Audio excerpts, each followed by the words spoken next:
Hi and welcome back. So let's try to create a blog. One of the things to realize when we're creating a blog is that only the currently logged in user is going to be creating a blog.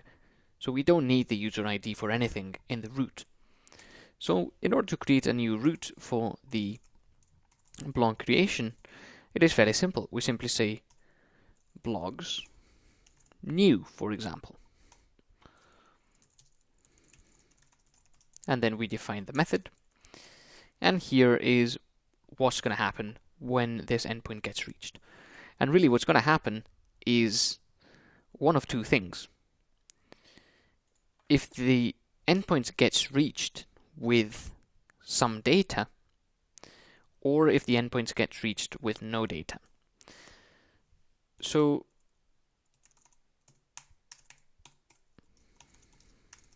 I'm going to do this. I'm going to allow this endpoint to have two methods, either post or get. And remember that the user will only be able to access this endpoint with one of the two. And in fact, the user won't really know what endpoint we're accessing. Let's remember that as well. So if the method is post, I'm going to assume that the user pressed the submit button in the form.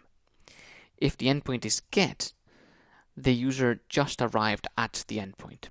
So when the user just arrives at the endpoint, I want to present them with a way to write the new blog details. And when the user sends me data, I want to actually create the blog. So the way to do that is fairly simple.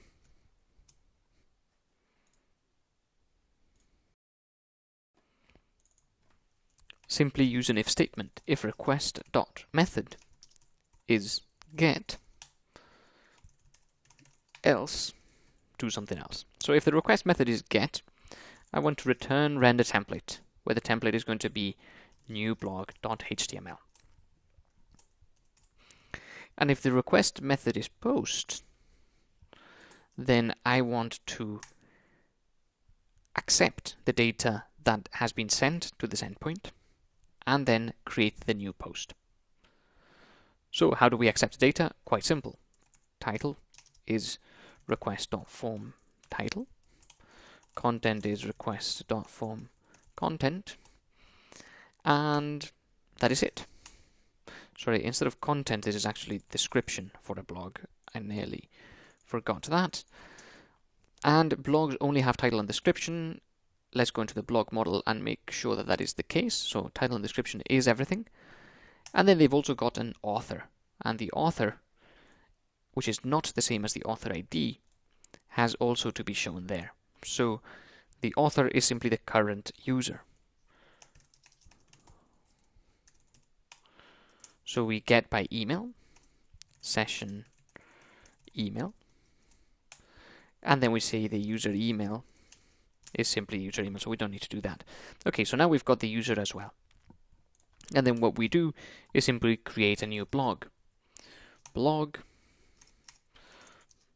or rather new blog equals blog. And here we have to write the author, user.email, or user.name if the user had a name associated with them. Then title, description, user._ID, and that's it. And the last thing is the _ID for the blog itself, but that gets created automatically. So we don't have to worry about that. I'm going to go into the user model and just check real quick that we aren't missing anything here. And indeed, it seems that everything is fine. So I just wanted to check that we aren't missing any details such as the name or anything like that. But indeed, users don't have a name just now. That could be something that we could fix. And so the author is going to be the user.email for now. Okay, so that's how we create the new blog. And then we simply say new blog save to Mongo. And then we return render template, the user blogs, where blogs is that. So that is an interesting aside. How would we simply return that?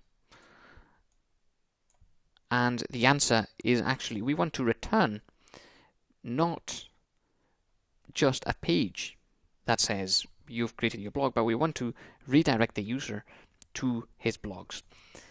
And in order to do that, we are going to need to redirect the user to this function. So how do we do that? And let's have a wee look.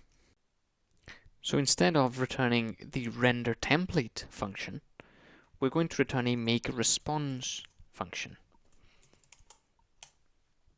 And this make response function, the only thing it takes is user blogs. And of course, it takes the user._id. So in our case, this will be the current user because we've got to that with the session email. But if we were looking at somebody else, then we could also return somebody else's blog. So for example, this could be useful if we were writing a blog for somebody else as a co-author. So that functionality is obviously not in our application just yet, but it could be in the future. So make response essentially calculates what this would return and then puts it here, and that is the function that we are calling. Okay, so let's have a look and see what happens when we access blogs new. So right now we need to create the template first, of course. So let's go and create the new blog. And I'm going to actually copy everything from register. Only that I'm going to change essentially everything. We're removing the class page form from there. The form is going to stay, but is going to be having an ID called new blog. The action is going to be blogs/new, and the method is going to stay as post.